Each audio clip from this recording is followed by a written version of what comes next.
Olá, sejam muito bem-vindos ao segundo episódio do LaraCast. Meu nome é Diego, eu sou um futuro membro da Liga. E aí, pessoal, meu nome é Matheus, eu faço parte da Liga. E hoje, no nosso segundo episódio do LaraCast, a gente está com um convidado, que tem uma bagagem incrível. Ele é formado em odontologia em 1994, especialista em periodontia pela UFMG e em implantodontia pela UFJF. Isso, Dr. Sandro, muito obrigado. A gente agradece por estar aqui e disponibilizar o seu tempo. E espero que seja um papo muito produtivo. Sim, com certeza. Eu que agradeço. Agradeço a todos, a faculdade, o pessoal da odontologia, pela oportunidade de estar aqui, esclarecendo algumas coisas sobre a odontologia e aproveitando ao longo desses 30 anos que muita coisa já ocorreu. Então, a gente vem aqui feliz em poder contribuir tanto com a população barbacenense como o pessoal acadêmico aí, da forma que a gente pode, da melhor forma possível. Obrigado pelo convite, gente. Obrigado a você. O senhor se formou em 94 e já em 96 já estava na especialização de pério, E o que te atraiu nessa época para poder fazer essa especialização? Então, a minha formação nessa década de 90, a periodontina ela não era muito divulgada nas faculdades. Talvez seja uma surpresa para quem está escutando isso agora, mas na época ela não era tão divulgada. Então eu sentia muita falta isso na faculdade, de uma pério mais completa. E eu tive uma oportunidade de ter atendido um paciente quando eu estava lá na minha clínica de periodontia lá no auge dos anos de 93, e eu vi um resultado muito bacana de uma gengiva que estava inflamada e começar a desinflamação e ter um resultado muito bonito, muito bacana com um tratamento periodontal, que na época não era muito difundido, Então aí eu animei e falei, acho que eu vou querer isso que eu vou querer, vou fazer uma periodontia e vou começar a minha carreira como periodontista. E aí eu fui pro lado da periodontia. Legal demais. Bom, em 2004, o senhor buscou a especialização em implantodontia. E como que foi essa transição? O senhor acha que foi o mercado que estava exigindo, Ou foi o senhor próprio mesmo que enxergou essa necessidade? Sim, todos os dois, Todos os dois, um é dependente do outro. Tanto a pério do implante como o implante da pério. Então eu tive essa necessidade, principalmente dos pacientes que perdiam os dentes, que estavam comprometidos periodontalmente, eu não tinha o que oferecer mais. Falei, gente, não tem como, eu vou ter que tirar esse dente aqui e eu vou ter que eu tenho que oferecer para esse paciente alguma possibilidade de reabilitação. E aí eu tive a necessidade de ir para a parte do implante, E aí depois que você está dentro do implante, dominando os implantes, você tem como oferecer um serviço de reabilitação melhor para o seu paciente. Então foi ligada diretamente para a outra. Quando o senhor olha para um dente que está periodontalmente muito comprometido, qual é a sua filosofia? E também, qual é a linha que divide para você, no seu consultório, no seu profissional, se um dente pode ser salvado ou se não tem mais jeito mesmo? Então, pois é uma pergunta bem pertinente, porque você condenar um dente, a gente não é Deus, de condenar o que está certo, o que está errado, o que se dá para manter ou se não dá para manter. E a gente precisa da opção, da opinião do paciente. Porque às vezes você está vendo que esse dente vai embora, vai estar perdido, mas o paciente não quer. Não sei se vocês já depararam com isso na clínica de vocês e na faculdade.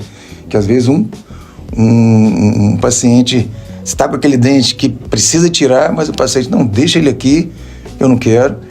E você tem que criar alternativas para tentar manter esse dente aí. É lógico que dentro do possível. Mas então a primeira coisa é o paciente. Você tem que olhar o paciente e ver se de fato o paciente quer manter esse dente ou ele não quer manter esse dente, certo? Se ele não quiser, você vai tratar e você vai conduzir para um tratamento com implante. Porque a partir do momento que não tem mais como um dente manter, você tem uma perda óssea muito significativa, você tem uma perda de ligamento, aí uma melhor opção seria o implante. O implante vai funcionar muito melhor do que um dente.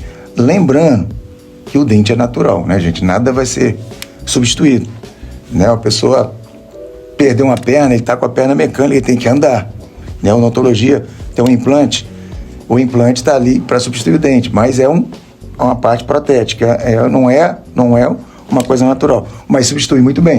Vem muito bem estudado para fazer uma substituição bem legal e botar a pessoa para reabilitar, para a pessoa para mastigar e para sorrir novamente. E se caso esse paciente ele quiser ainda manter o dente dele, um exemplo seria a ferulização?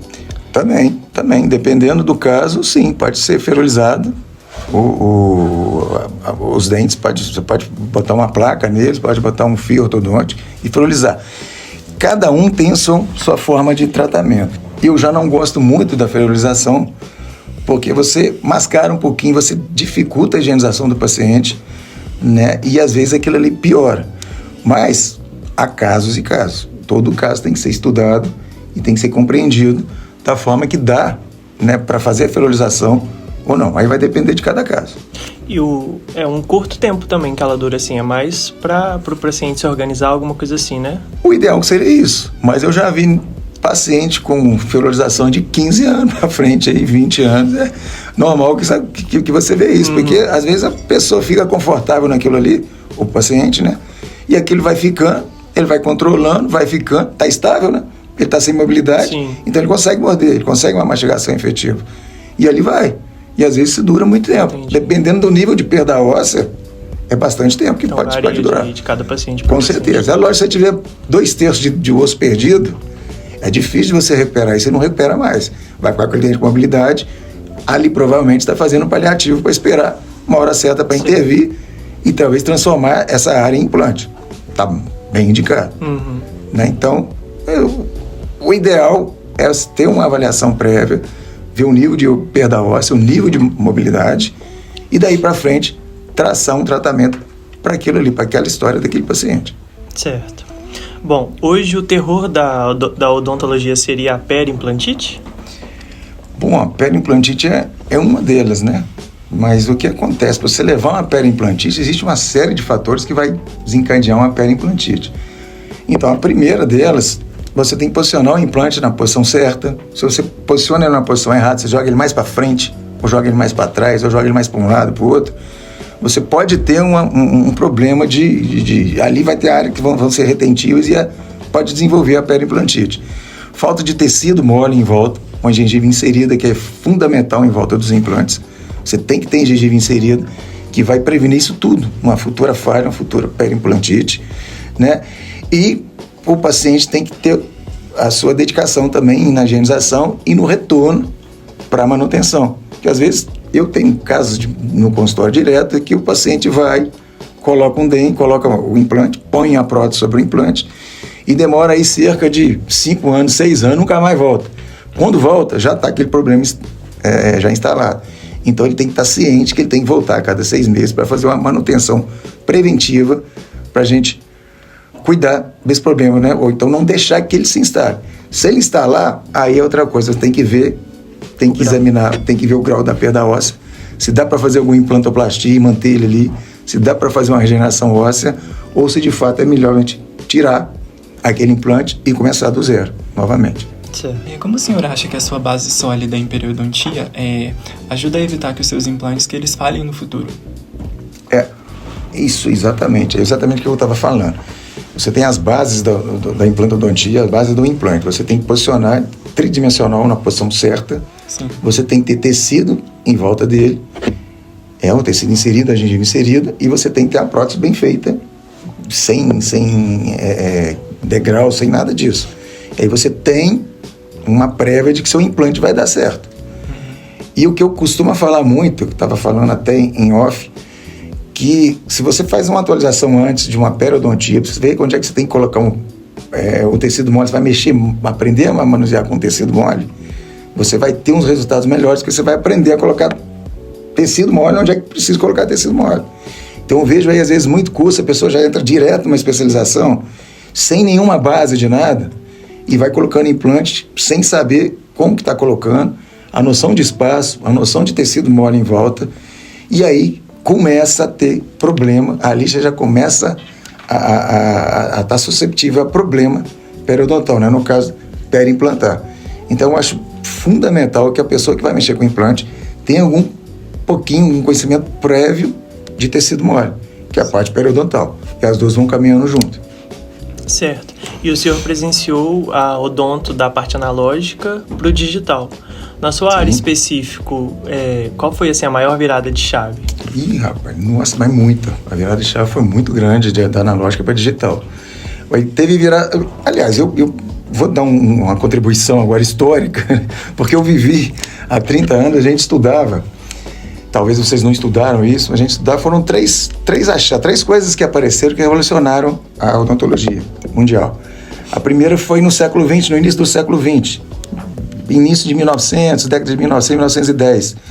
Tinha um cidadão que chamava Black e ele fez não sei se vocês estudaram, os preparos cavitários de Black, ainda tem isso? Sim, tem. Então, tá bom. O que o cidadão fez nessa época? Não existia adesividade, não tinha adesivo. O cara tinha que desenhar uma canaleta, ele tinha que fazer um certo preparo que tinha paralelidade, era paralelo uma em outra, as paredes, ou expulsivos, para que aquilo ali tinha retenção, exatamente, da restauração. Chegou na década de 80, desenvolveram os adesivos, foi outra revolução. Foi o primeiro Black que fez isso em 1900, e depois foi os adesivos que vieram na década de 80. Começou com um adesivo bem inicial, aquele bem básico, e hoje se a gente vê, né, em facetas, em lentes, o que faz um adesivo, né? O adesivo, se você bota uma lente de porcelana no chão e passa um caminhão nela, ela vai quebrar, obviamente, mas ela aderida, igual são os pisos aqui, você bota ela no chão e passar algo a pisar nela, ela quebra. Mas você cimentou, adesivou, você pode passar um caminhão em cima dela que não vai quebrar. É a mesma coisa. E a terceira tecnologia que revolucionou a odontologia foi os implantes.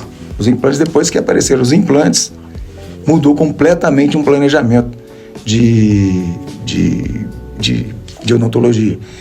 O primeiro curso que eu vi de implante, eu fui numa jornada odontológica em 94, no início de 1994. Cara, eu achava aquilo uma loucura. Na hora que o cara começou a furar, não tinha direcionamento, não tinha guia cirúrgico. Era aquela loucura, o cara achava osso, falou, vai ser aqui que eu vou furar, é aqui que eu furo. E furava. Aí jogava implante para frente, implante para baixo, implante para o lado. Não, gente, eu não estou criticando, essas pessoas foram pioneiros. Na época não tinha orientação, a pessoa fazia, era assim que fazia.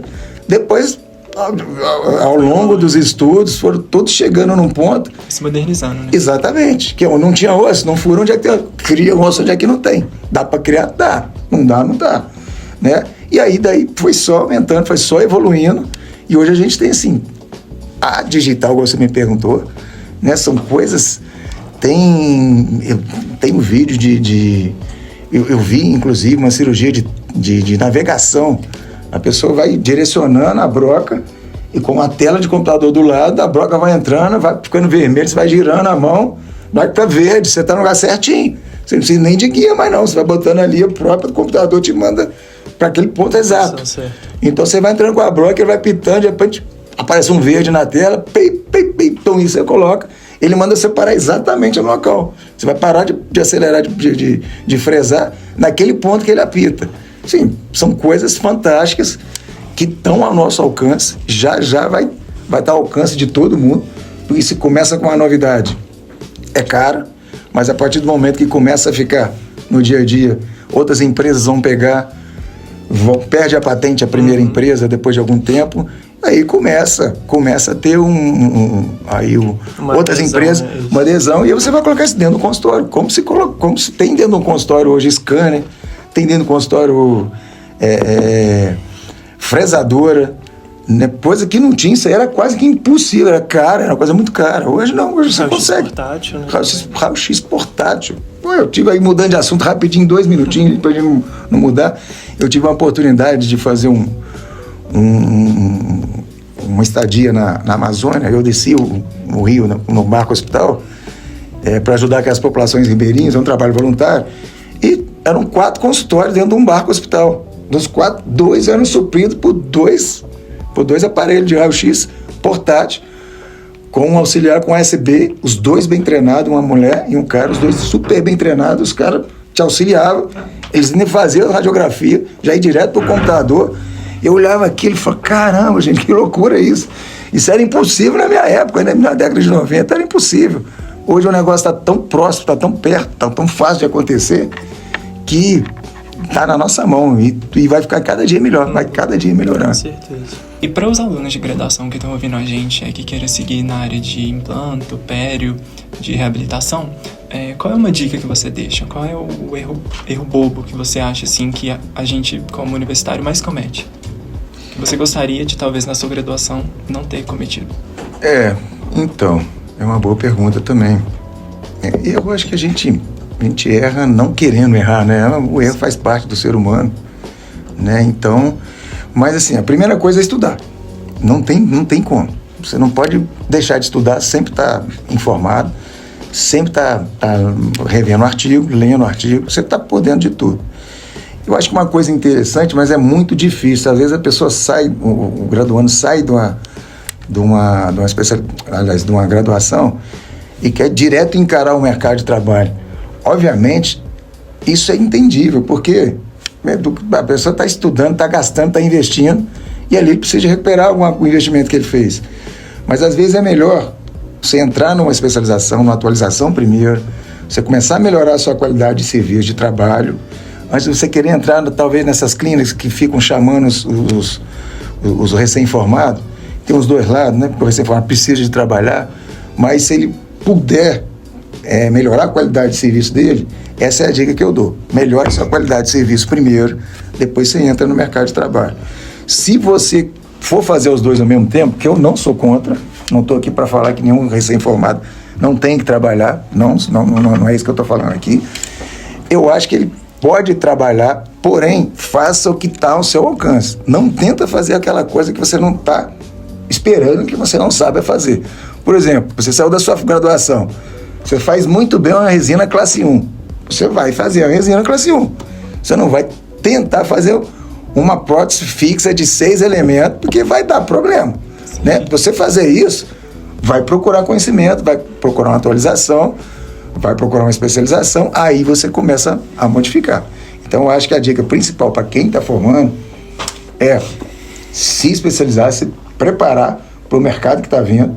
É um mercado que está saindo muita gente, né? A medicina já está sofrendo com isso também, com muita gente na área de mercado. E se você não se preparar, né, você vai ter problema no futuro, tanto em atendimento, né, como resultado. E a odontologia, ela é cruel, gente. A odontologia é cruel, porque ela depende de resultado. O cara pode ser o melhor teórico do mundo, mas ali apareceu, o cara apresentou um trabalho que vai ter que ser daquela forma. Ele prometeu para o seu paciente que ele vai colocar uma resina e vai ficar legal, que ele vai colocar uma faceta e vai ficar legal. E se não ficar, o cara pode ser o melhor teórico do mundo, que ele vai ter problema. Né? Você provavelmente tem uma carga imediata para o seu paciente de implante. Se você não travar o implante, hoje existe forma de você travar o implante, não só na maxila, mas em osso pterigoide, no processo esfenopalatino, no zigomático, no transnasal, no seio, no nariz, na base do nariz, né, no vômito. Existem várias técnicas que você pode travar um implante. Se você promete que o seu paciente vai ter uma carga imediata, você tem que apresentar isso aí. Você tem que apresentar e executar para o seu paciente. Se você não conseguir isso, e o seu paciente, você pode ser o melhor dentista do mundo, mais teórico do mundo, mas você vai ter problema com isso. Certo. E aqui na nossa cidade, né, de Barbacena, a gente tem a ABO, e o senhor foi presidente por um tempo. Como foi essa experiência? Assim, foi muito gratificante na época, né? Eu faço parte da ABO desde 96, tá lá a inauguração da ABO, tá lá meu nome lá na placa da inauguração. Foi muito bacana, já se passaram vários colegas, vários presidentes, alguns infelizmente já não estão entre nós mais, né? já foram, mas tá aí, eu já estava, né, a gente lá da ABO, a gente estava conversando a respeito do pessoal novo, do pessoal da faculdade que está chegando também, todo mundo é bem-vindo, que vai ser o futuro da ABO, porque a gente vai parando, o tempo vai passando, tem que se renovar, precisa de renovação, senão fica muito cansativo, fica as mesmas pessoas de sempre, não vai gerando muito mais credibilidade, tem que gerar, tudo tem que passar, né? Tudo tem sua hora, mas assim, a ABO está aberta para todo mundo, para os acadêmicos, os novos dentistas, e ali, o que a gente faz da nossa ABO? A ABO é para a gente bater papo com o nosso colega. vocês estão formando agora, vocês estão quase formando, vocês vão entrar no mercado de trabalho, que se vocês não tiverem uma casa para ir, tipo um ABO, você não vai encontrar mais outro dentista. Você vai cada um do lado, outro do outro. Ali passa-se meses, passam-se anos, e você não encontra mais as pessoas que fizeram parte da sua vida. A não ser que eles mesmos dentistas que estão dentro de uma clínica. Eu passei por... são duas fases. Fase de consultório que todo mundo encaminhava. Eu era periodontista, como sou. Então as pessoas dos outros consultórios mandavam os pacientes para mim. Eu fazia a parte periodontal e devolvia. Hoje ninguém manda mais. Hoje está todo mundo com clínica, cada um está trabalhando. São 4 com todas as especialidades. Né? Aí eu pergunto, né? Você é contra isso, você é a favor? Gente, isso é toda a vida. A gente tem que se adaptar. O ser humano se adapta a tudo. E mudou. Hoje o cenário é diferente. O cenário hoje é isso. É uma clínica multidisciplinar. Você discute o seu caso com o ortodontista que está ali, o endodontista que está ali, o implante que está ali, o pério que está ali, e acabou. Dali você faz o melhor tratamento para o seu paciente. Mudou o cenário. Isso era um cenário antes que eu tinha. Então, a ABO ajudava muito a gente que ficava muito sozinho em consultório, ficava demais sozinho em consultório. É um ponto de encontro, né? Sim. Ia para lá, batia... Às vezes um dentista que mandava um paciente para mim, eu precisava de falar com ele, encontrava com ele na ABO, falou, fulano, aquele paciente que você me mandou, precisava fazer um aumento de coroa, uma cirurgia retalho, tá assim se assado, espera tantos dias para você mexer nele, já tá resolvido. A gente trocava até caso, né? Trocava até ideia lá na ABO, né? Uhum. Além das aulas que tinham lá, né? Na Quarta Nobre e tudo. Então, aproveitando essa deixa que você me deu aqui, eu vou fazer um convite para todo mundo, os acadêmicos, os dentistas que estão vindo aí, para fazer parte da ABO também, que é a casa nossa, é a nossa casa, é a casa do dentista. Sim. A gente não pode deixar aquilo acabar. Isso é paixão, né? Odontologia, vocês estão aí, todo mundo fica apaixonado com a odontologia, odontologia é uma paixão. Não tem jeito. Você entrou ali, não sai mais. Não tem como. Certo, a gente chegou ao fim, né? Doutor, muito obrigado. Imagina, obrigado foi uma aula que o senhor deu. Muito obrigado pelo seu tempo. Que é isso? A gente queria saber, para quem está assistindo, como as pessoas podem te encontrar na rede social, aqui na sua clínica, conhecer mais o seu trabalho. Uhum. Bom, na rede social tá lá no Instagram, que é a Priorize Clínica Odontológica. Tá no Instagram, na nossa página lá no Instagram. Beleza. Pessoal, esse foi o nosso LaroiCast, né? O nosso segundo episódio. Sigam a gente no Instagram, né? @liga.laroi. Curtam o nosso vídeo e comente. Muito obrigado.